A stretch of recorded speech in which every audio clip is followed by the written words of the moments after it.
You guys probably have, if you didn't, I'll pull the website up for you right now, but if you saw that we're a sponsor, you probably went to our website. You probably checked out our website. So RTOsuite.com gives a little bit of information about what we're doing today in terms of fraud mitigation and fraud prevention.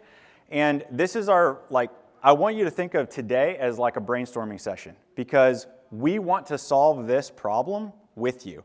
We saw and we heard from you that this is a big problem. We are seeing fraud at an unprecedented rate, whether that's customers that are just repeatedly buying a shed, selling it on Facebook Marketplace and stealing it, or you have dealers and you have drivers that are somewhat involved. So the solution that I have, not just me, I haven't come up with it, but I have come up with brainstorming with other rental companies, is what if we had an industry database that we all contributed to and we could all use?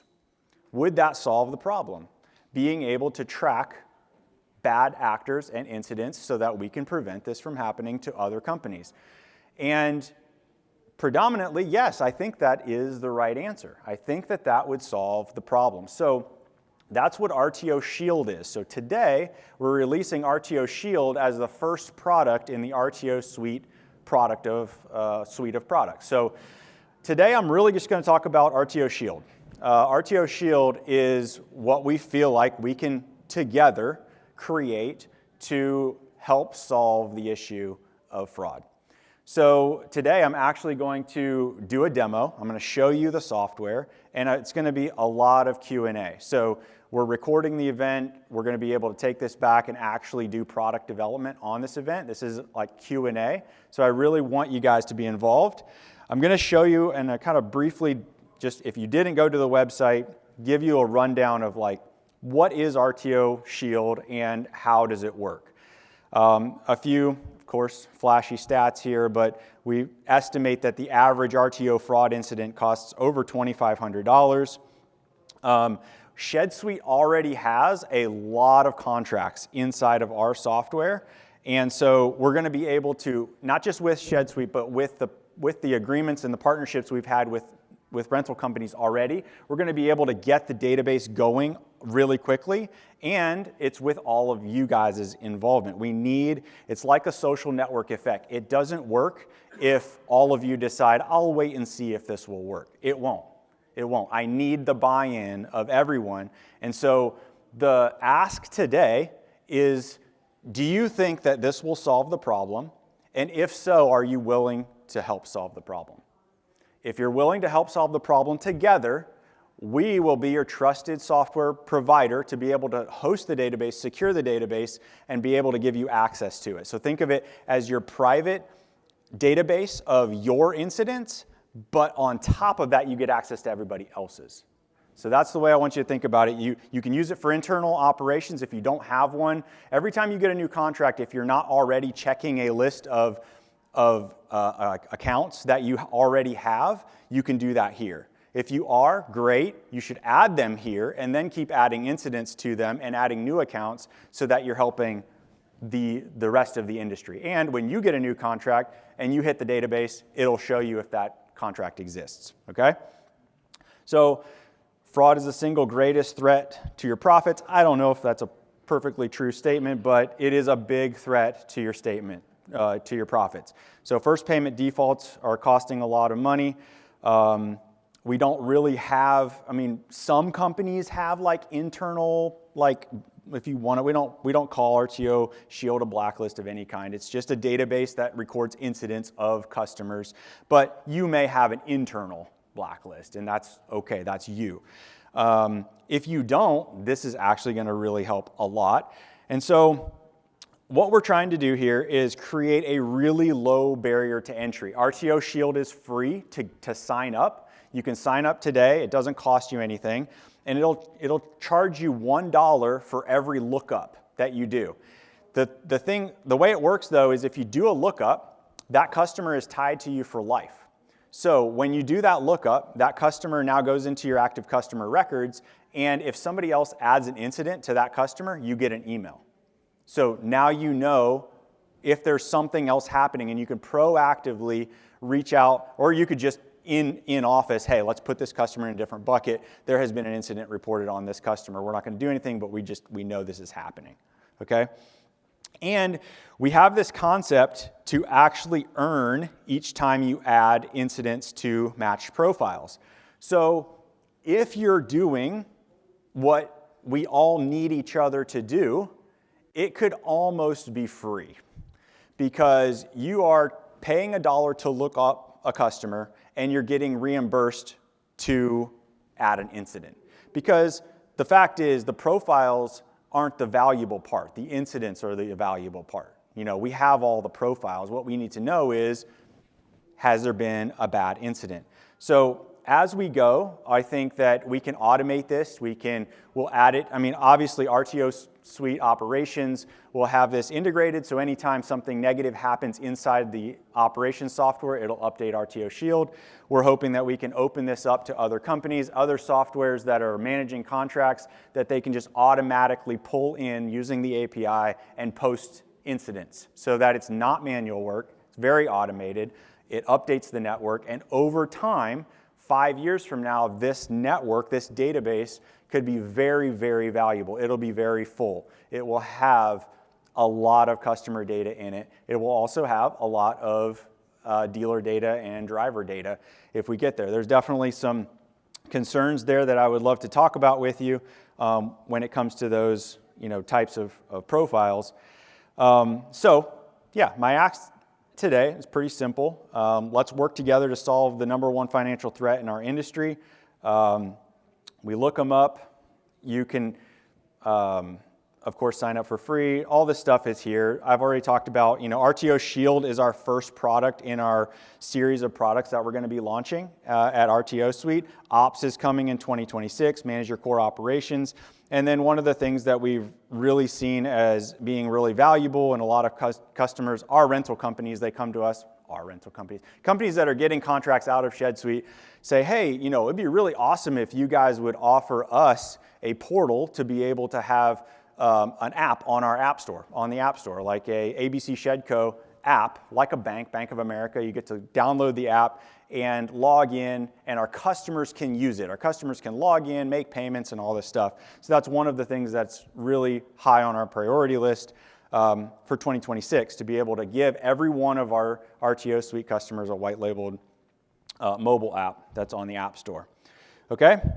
So we have the website is actually ready to use and accept registrations today, so you can do that. What I'm going to do is actually go through the app and show you a live demo, and then I want feedback. I want you guys to shoot holes in it, honestly.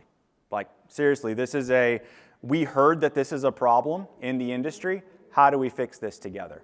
And we feel like this is a start. This is a framework that we can use to build off of, and how it works today, and we'll see how it goes. So this is your dashboard. Includes multiple applications. So when you first get logged in, you're going to have access to Workspace and Shield. So Workspace is where you manage all of your users, your settings, your user permissions, your billing profile. Everybody's going to get Workspace for free. It doesn't cost you anything. You can give invites to your team. It's a place where you manage access to your organization. And you can share access, or you can share workspaces with multiple users. So if you're a management company, or if you manage 5 or 6 rental companies, you have access to all those workspaces. So right up here at the top, you're going to see a drop down. You can access all the workspaces that you have in your company. So I'm accessing these 2 right now. So I can flip between these 2 because I have access to them. And then up here in your apps, you have access to different apps. Right now, it's just Shield. I'm signed in as an admin, so you won't see admin, but then you'll see your operations up there as well. So what we're going to talk about, we don't really have to get into a lot of the configuration stuff today. It's just configuration settings. We'll help you get it set up, but we'll get into really how does Shield work today, and give you guys a demo. So the way it works today is Shield lives right above the dealer submitting the order. So we're not wanting to inhibit sales at all. We've got that feedback pretty strongly. We don't want to flag it on the dealer and say, hey, Shield already tells me that this is a bad customer. We're going to let the dealer submit the order. And at that approval stage, once the order is submitted, that's when we're going to do a request to the Shield database and see if the customer exists. Because at that point, if the customer doesn't exist, you're going to proceed as normal. If the customer does and there's a bad incident, now you have a report that you can use to make a good decision. You can choose to just carry on, sign, buy the contract and keep going. But this is using the interface. You can do this through the API, but I'm just going to use the user interface. You would come to search customers. You can do a CSV upload, so you can upload a list of customers if you wanted to do that, or you could just do a manual entry of a customer. So we're just going to look for John Smith. And what's really neat here is you can have additional variants of the name. You can actually have up to 5 variants of the first name, middle name, last name. So you could put in misspellings, you could put in reference names, and it'll take all of that data and build a query and get you the best result. So the more information you put in here, the better, but it literally only requires first name. You could do a lookup with just first name. Maybe first name, last name? I don't remember. Is it just first name? I think it's just first name. So you might not get a great result because it's just first name, but if you put in first name, last name, phone number, email, address, you're going to get a good result. If you put in a couple variants, if you put in the references as variants, you're going to get a really, really good result. So we're going to put in John at shedsuite.com. And we'll put in telephone number and an address. Let's do Main Street, Sarasota, Florida. Okay, cool, drop down. I didn't even know that was there. We'll do Arizona. Oh, bug already, cool. Probably don't need to. Okay, probably don't need it. And again, this is brand new software, so you're probably going to see a few of these things. So, okay, once you have enough information that you want, again, you can do all of this through the API if you wanted to. You could send this payload to the API, and the response will come back through the API, and we'll give you this response, hopefully.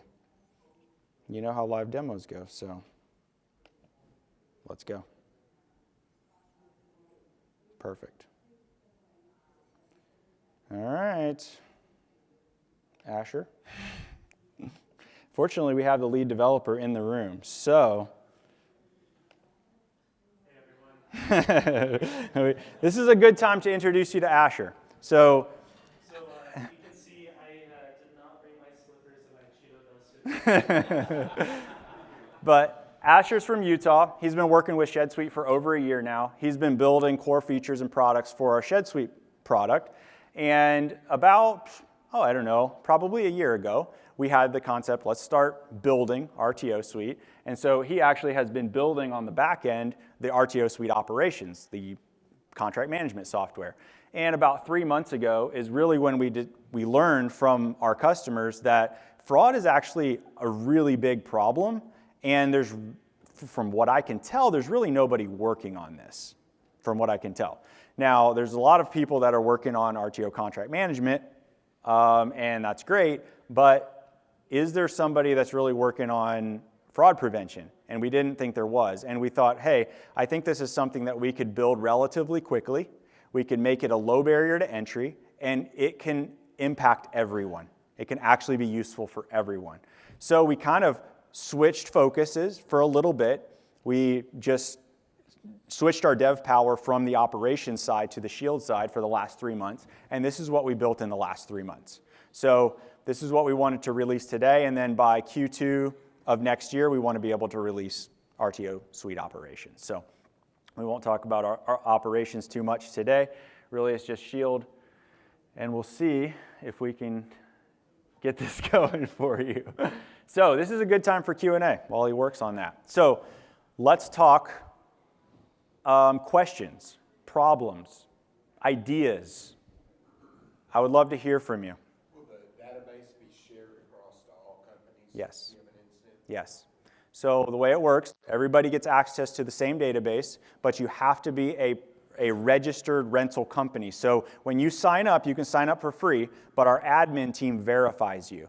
If a driver tries to sign up, we won't approve their account. You have to be you have to have a Google business profile, you have to have a website, you have to be a real rental company, and then we'll approve your account. So yes, once you have an approved RTO Shield account, you have access to the whole database, everybody's data. It's anonymous. Nobody knows who adds the incidents, and we'll get to it. We'll show you, hopefully, Lord willing. We'll allow you to see what the incidents look like. They are first payment default, bankruptcy, issues like that, but they're anonymized. So you don't know you don't know who did it, but you can see incidents. Good question, though. Yes. Yes. How are you anonymizing the data? Like hash emails and PII? Exactly. Yes. It's all hashed. You can't see the user ID of the person that added it, and of course the user interface isn't going to display it. I'm talking about the customer data. The customer data itself in the database, yeah, like encrypted on the database and unencrypted in flight to the UI, to the app. So it's correct, absolutely. And that's the part, that's where there's a level of trust that we have to have, right? So we've hopefully, earned some trust over the last 8 years at Shed Suite, trying to serve the shed industry really, really well. And the only way this will work is if we have a party like ourselves that you can trust to host that database, serve that data back to you, and not sell it to anybody. And that's part of our terms of service. We're going to be the custodian of that data, and the data that you put into it is accessible by you and downloadable by you, but it's hosted by and preserved by RTO Suite and the application. I'm open to suggestions if there's ways that you think that we can create a better terms of service that allows everybody to have better control and ownership of their data. Open for it.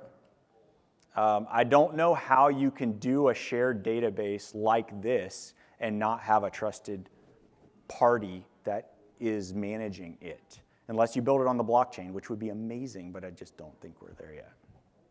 What are the legalities of it? Are there any difficulties with legalities in different states? Well, we've tried to create it in a way, like we've consulted our legal counsel, and we've consulted the legal counsel here. His name is Nick. Yes, I've talked to Nick about it. So if we keep the database as a customer record and incident database, then it's not going to fall under any credit check or anything like that. Because all we're doing is giving you a customer profile with incidents that are reported, and you get to make your decision. If we were rating the customer in any way, if we were giving you a prediction in any way, yes, big, it's going to be very difficult for us to do. It would be not worth our time. But I'm hoping that we can do a database that is just a simple database of incidents that won't fall under any type of legal issues, and we should be able to do it with really low cost. Because as soon as you have to get, legal, all this stuff, now as we grow and we have to get, SOC2 verified and all this stuff, we will to make sure it's all secure. But the more that happens, more cost. Yes. So how are you getting data as far as bankruptcies and stuff? Yeah, it's all entered by you. So what that would mean is when you put in a customer profile and you say, hey, John Doe just wants to buy a contract, or I want to buy John Doe's contract, you query the database. John Doe doesn't exist, so you say, okay, I'm going to buy the contract. And if bankruptcy happens on John Doe, you report that back to the database. So then it lives in the database. So the next time somebody queries John Doe, they can see that happened. What No, you're going to know because you're a rental company. Yeah, so the data that comes into RTO Shield will be from you, and you will consume it. So it'll be, it's essentially sharing data. It's sharing information across rental companies. Customers won't enter their information.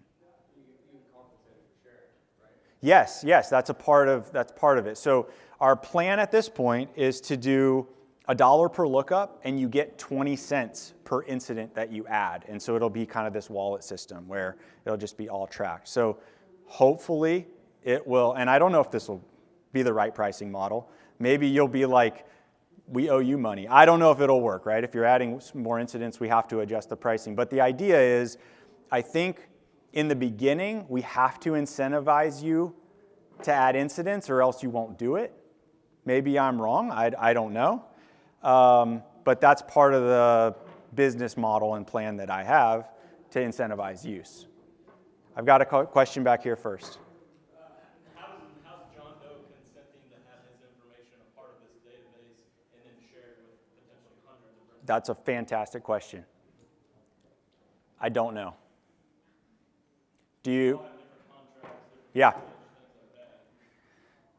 It's a great question for legal.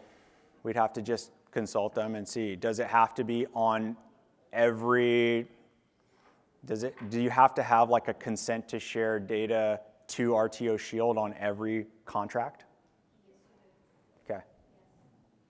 Okay. So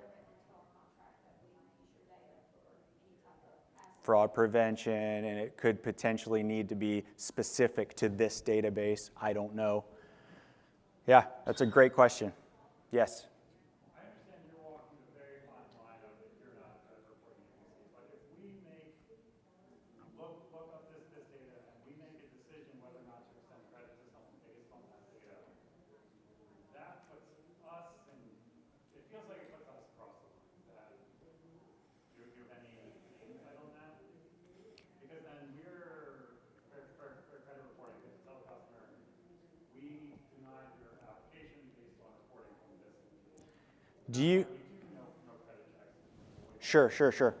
Do you do any other verification process now? Like, do you decline a contract at this moment for any reason whatsoever? Not for external factors. So if the contract, or if the customer would have bought a contract before and they would have defaulted, then you would, or? Okay. Right, your data. Okay, that was my question. Yeah, so to answer your question, I don't know. But it's a great question. I mean, that's why we're here. Like, honestly, we're just trying to, is this going to work? Because we've gotten feedback from the industry that this is a problem. Is it possible to solve together? I'm willing to say it's not, but I would like to say that it is. If it is, let's figure out how we can solve it together. Because I don't believe that RTO Shield's going to make a lot of money for us. I really don't. What's up? Yep. If you're going to pay folks to report incidents, how do you prevent people from just start reporting fake incidents just to get the credits? Yeah, so we have a couple mechanisms in place, meaning that you can only report an incident in relation to how many lookups you've done. So you cannot report more. If you've done, right now it's kind of a fluid calculation, but meaning if you've only done one lookup, you can only report one incident. You got to do like 5 lookups to do more incidents because you can't just go, spam the system with incidents. So it's based on how much you're using it to how much you can contribute to it. Sorry, you said before there was a system to make it free, so 5 incidents per lookup. If I can only report 1 incident per lookup, then the max I could do is 1-to-1, so I would have to pay 80 cents no matter what. Well, I think it will scale. So if you're adding, 100 profiles, then you can add 200 incidents. It will scale in unproportionately to how many profiles you have, but in the early stages, because what we don't want, and we'll monitor this closely, what we don't want is a customer or a rental company to just go in and create a bunch of bad incidents. That's not going to help anybody. So there's going to be, moderation that needs to happen. And, I think that we can do it, maybe. Like, it all depends on if we think this is a solvable problem. It seems like the bankruptcy part of it is what kind of throws a kink in it, because if I list someone, they file bankruptcy, and let's say they didn't go through, it's dismissed in 3 weeks, I feel as if I would be responsible for going back in there and updating the data that I had put in, that this person is in bankruptcy, because other companies are gonna be either accepting or denying, and potentially that's gonna be the wrong information. So it seems like there should have to be some way, if I did that, that I would need to go back and update that for other. Yeah, and you absolutely can. And that's part of, I think we're getting close to be able to show you that. But like, once you add a customer and you have an incident, let's say that the customer did go through bankruptcy, you just log back in, look for the customer you have, and add that incident. So there's no additional fee? No. You actually will get paid for that incident. So it'll get, not paid, but you'll get credit. You get credit for that. Yes? False positives, like fraudsters putting in correct information. Yeah. Maybe taking another potential legitimate customer's information, put enough in there that they're getting through the system, but then in the database, they're going to start, one RTO company's going to report, but it's not actually that person, it's someone else. And another Right. company's going to get flagged saying that customer's bad. Yeah, absolutely. We've thought of it. Do we have the solution yet? We've got some. I think it's solvable. I think with moderation and also with like anomaly detection, like we can look for anomalies and see like, okay, yeah, that's a fraudster, get them out. I wouldn't care about being anonymous, though. If we put this in there, because this guy did 5 fraudulent contracts and stole 5 buildings. Mm-hmm. I would be tickled for anyone else to call me and say, hey, how come you had them on there? Well, because he was in North Carolina and they stole a bunch of buildings and you don't even sell to him. Yeah. Why would we necessarily want to be anonymous like that? Because it wouldn't bother me. It's a great question. The feedback that I've gotten so far is no, we definitely want to be anonymous. We don't want people knowing what we put in there. As far as other rental companies, now we had the idea. Honest, though, if you know Yeah. put one in, then someone is making up. I've got a question from Leland I'd like to take, and then I'm going to come. Okay.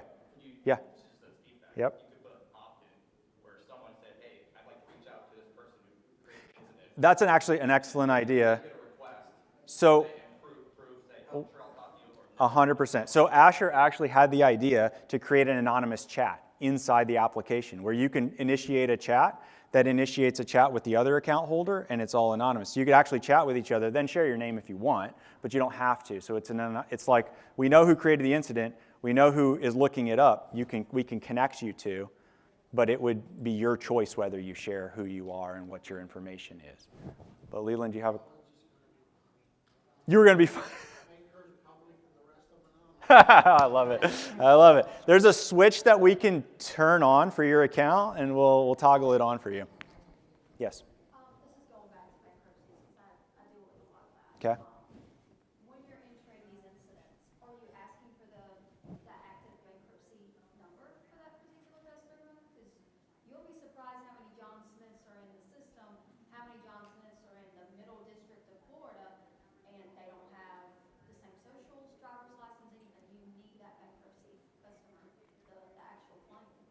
The claim number? We're not storing that. We're just storing the incident being bankruptcy. You said before you can file bankruptcy today and by your first hearing, it's not even a valid bankruptcy.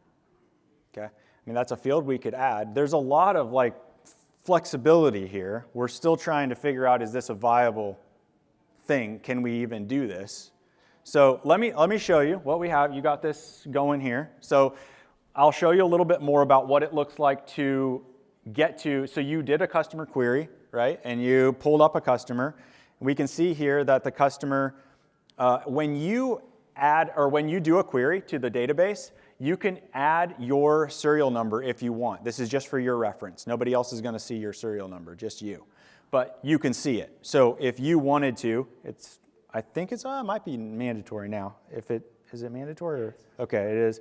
It's kind of like a unique identifier, but the customer can have multiple serial numbers if you want them to, but the serial number is not shared with other rental companies. It's only seen by you. And so we're kind of using this serial number to host the lifecycle actions and the report and the incidents. So this is what it looks like today. You know, the incident, or this would be a customer that doesn't have any incidents where they weren't in the database. And so we've got this customer has one active contract and a pending application. Maybe they were, okay, yeah, exactly. So then you'd be able to add an incident. Let's just say you do, anyway, first payment default. This might not be how it works in the real world. Oh, it's not working again. Yeah, that one's, okay, concept here. You can add an incident. It'll show up in the customer timeline. You can also approve or deactivate the lease. So let's say that there wasn't any incidents. It didn't ping. You don't have any reason not to accept this contract. You send a lease activated request and it goes through and doesn't want to go. So then the lease would change from pending applications to active contracts. So then the contract would just be in the system. You then would be able to track the lifecycle events on that contract. And so anytime anybody else adds an incident to that person, you would get notified. And you don't have to pay extra for that. It's just you've already looked up that customer, they're there, and now you can see timeline events on the customer. So fun application issues on demos. It's one of those things It's one- we literally tested this 100 times. Yeah, Of course it breaks. Over in the booth, we had it running on the screen. We were just like, it was working great, so it's fun. I'm blaming Wi-Fi. Yeah. It's never my fault. Yeah, no.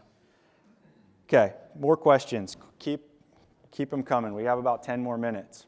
Thank you. Number one, do you think we can solve this problem together? Okay. Okay. I'm willing to do it. I don't think it's going to make us a lot of money. I really don't. I think it's going to be a lot of work, and it won't be that profitable. But we're hoping that it will help the industry, and I think it will create momentum for RTO operations. That's full transparency. That's what we're doing here. Trying to create some momentum for the next suite of products that we have coming out, RTO operations. You guys will have a lot more options, and I'm really proud of that. I'm really proud that you guys can go get demos from 3 or 4 companies now and not have to be like, oh, I have to use RTO Pro. So if we think it's solvable, I think anything is possible. There's a lot to learn. There's a lot of problems that need to still be solved. Anybody else have any top of mind problems? So, future. Yep. You could create a driver's app within that a driver maybe gets paid to put a serial number in when they do a move. Mm-hmm. And it would ping if it still has an active lease. Mm-hmm. Yes, that could be cool. And driver gets X amount of dollars for putting in. Have you ever tried to roll something out to drivers? Yes, it's possible. But Can I hire you? It's a good idea. they're getting paid for it. Yeah, maybe. Maybe the RTO company would be willing to pay, a couple $100 for finder's fee. Yeah. Building that thing back where it's still active. Is a big problem in the industry moves that are unregistered that you just don't know what happened? You go out and the building's just not there. Yeah. It's really hard because the drivers are just not very connected. They're hot shots and they'll do whatever work they can anytime they want. And I honestly don't know how to solve that problem.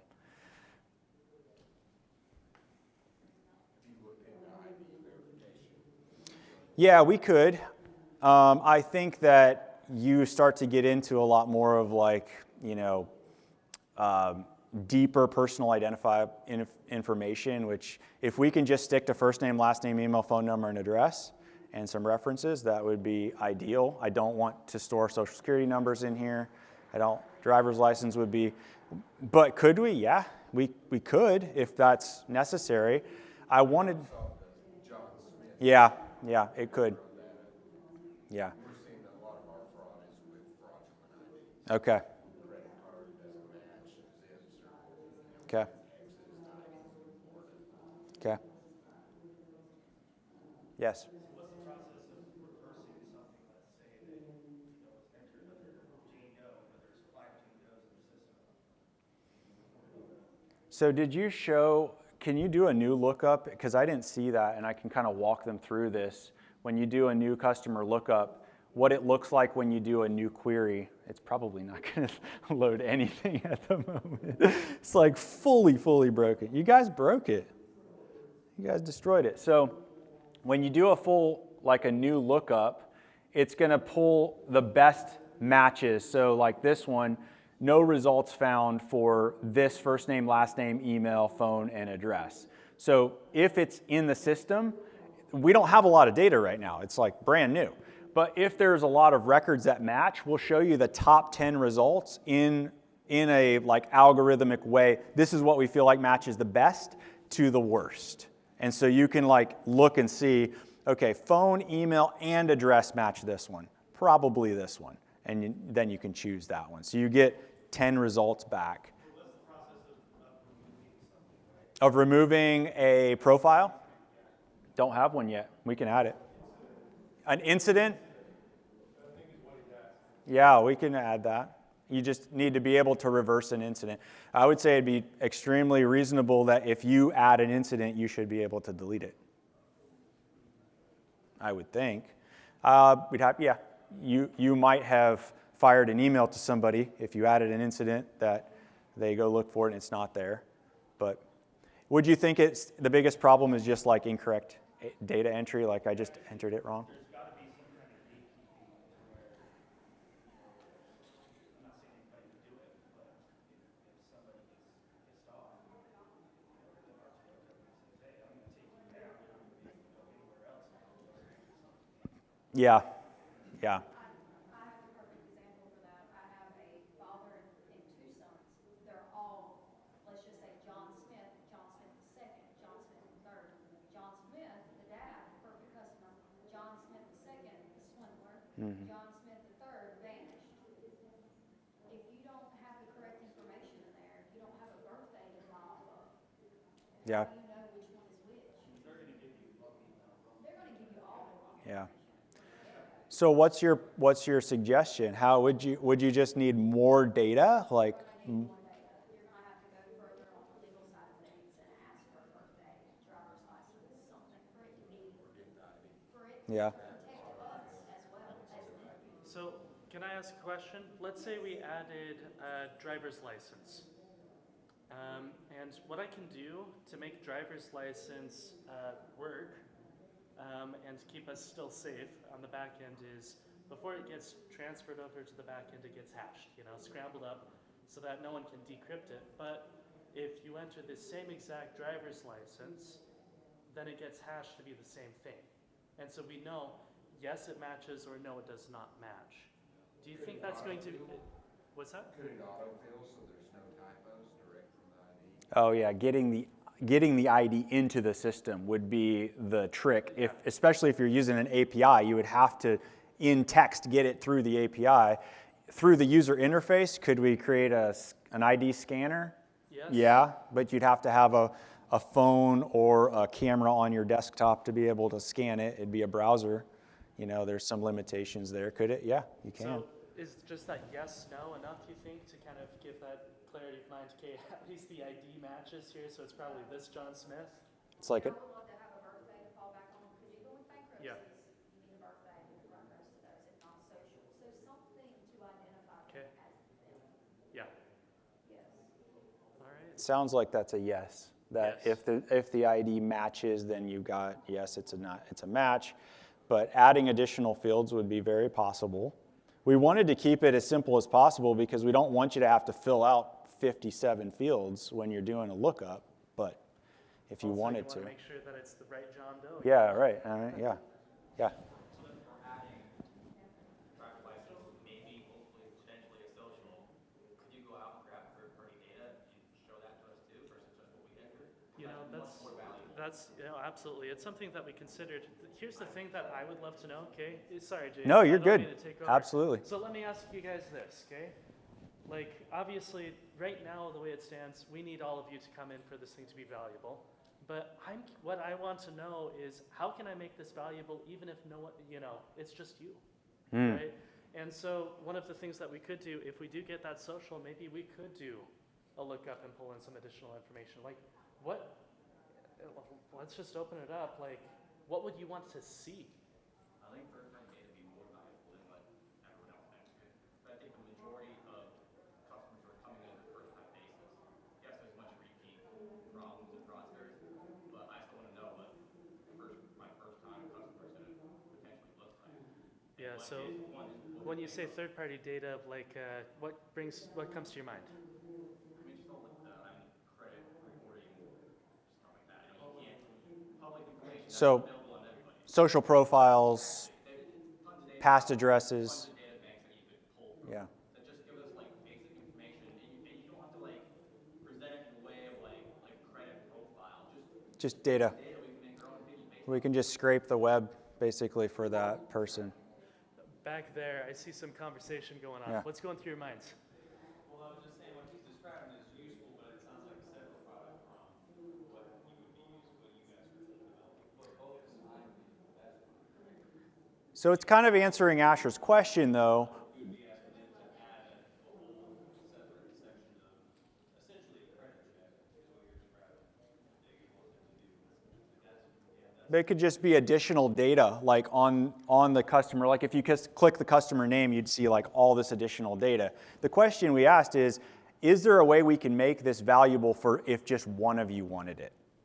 Because right now, it's a shared database. It's only valuable if we all use it. And if we all aren't going to use it, then it's not going to work. It's not going to be valuable. Is there a way that we can make it valuable for just you?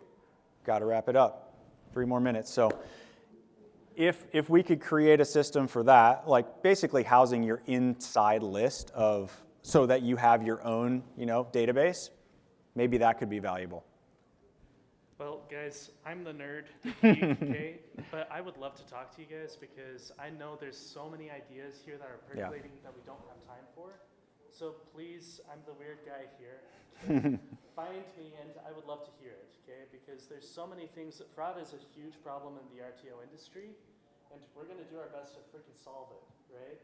But that's only one of the problems. And so I'd also love to hear some of the other problems you're facing as an industry because, I mean, we want to not just, build another contract platform, but we want to really rein in the next level of RTO. We want to bring the industry to, something that everyone else will be jealous of, right? We got to push Dwayne back there. We got to push him. Now, he's building some really cool stuff, but we need to build really great software. We're going to build really great software for the industry, and we got to wrap it up. But I really appreciate you guys being here. Thank you for the feedback. This is all recorded. We'll take it back to product. Come see us in our booth. We're over there. We'd love to talk to you guys individually. Thank you for being here. Thank you.